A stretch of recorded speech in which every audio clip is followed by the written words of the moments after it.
السلام عليكم، ازيكم عاملين ايه؟ يا رب تكونوا بخير وسعادة. هنكمل مع بعض كورس اللوكيميا او سرطان الدم. اتكلمنا في الحلقات اللي فاتت عن الاكيوت لوكيميا، واتكلمنا عن ال ALL وال AML. هنكمل مع بعض الشرح وهنتكلم عن كرونيك ليمفوسيتك لوكيميا واختصاره CLL. أول حلقة في السرطان المزمن، فركز معايا في كل كلمة هنقولها في حلقة النهاردة. بس قبل أي حاجة، لو أنت أول مرة تشوفني ما تنساش تعمل لايك للفيديو وشير للقناة وسبسكرايب عشان يوصلك كل جديد. بدون مقدمات طويلة، كشكولك وقلمك ويلا بينا ندخل في حلقة النهاردة.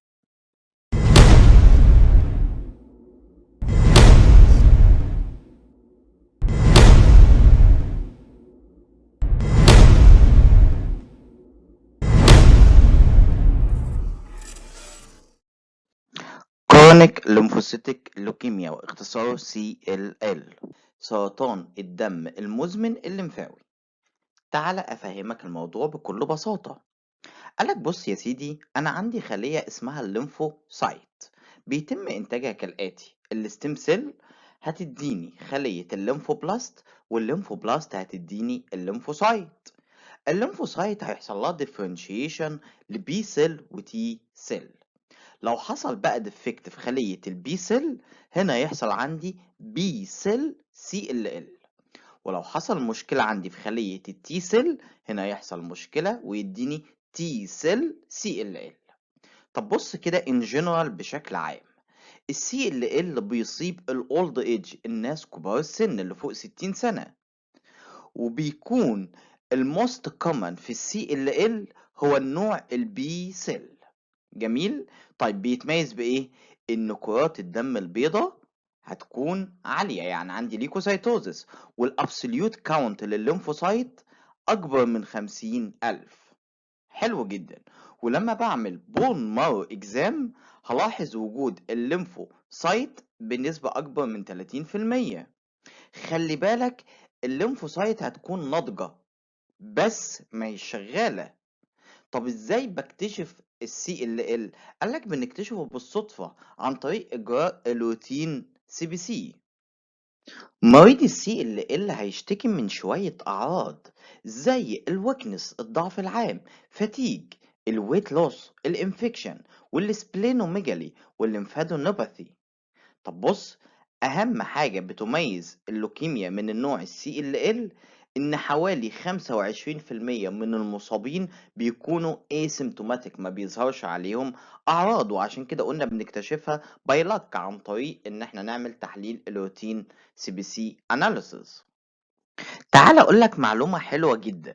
بص يا سيدي، انا قلت لك ان الستيم سيل هتتحول لليمفوبلاست، بعد كده تديني ليمفوسايت، بعد كده الليمفوسايت يحصل لها ديفرنشيشن لبي سيل وتي سيل. قلنا لو حصل ديفكت في البي سيل يديني بي سيل سي ال ال، ولو حصل ديفكت في التي سيل يديني تي سيل سي ال ال.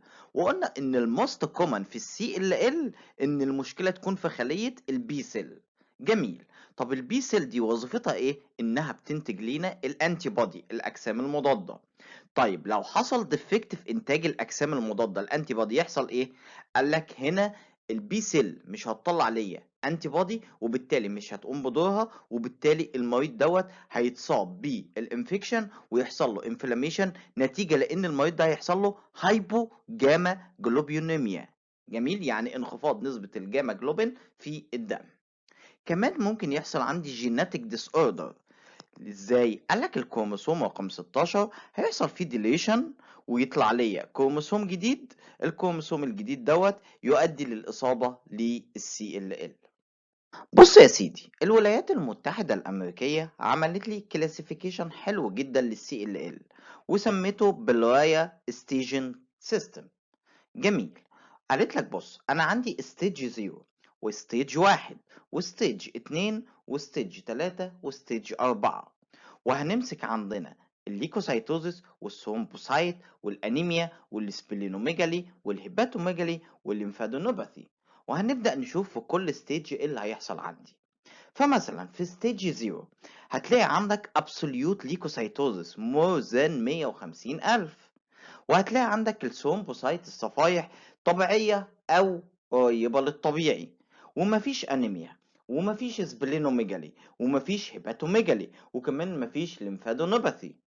طب ستيج واحد قالك بص بقى، هتلاقي عندك absolute leukocytosis، وهتلاقي الثرومبوسايت نسبتها طبيعية يا قريبة للطبيعي، والأنيميا قالك طبيعية يا قريبة للطبيعي، ولكن ما عندكش سبلينوميجالي ولا هيباتوميجالي، ولكن عندك ليمفادونوباثي.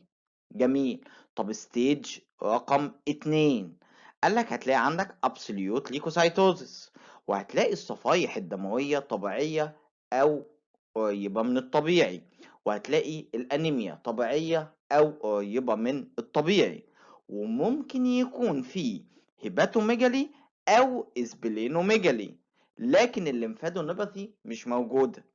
طب بعد كده ستيج رقم 3 قالك هتلاقي عندك absolute leukocytosis، وكمان الثرومبوسايت طبيعية وقريبة من الطبيعي. أما الأنيميا هتلاقيها 11 جرام بر ديسيليتر، وهتلاقي عندك سبلينوميجالي وهيباتوميجالي وليمفادونيباثي، كل ده موجود.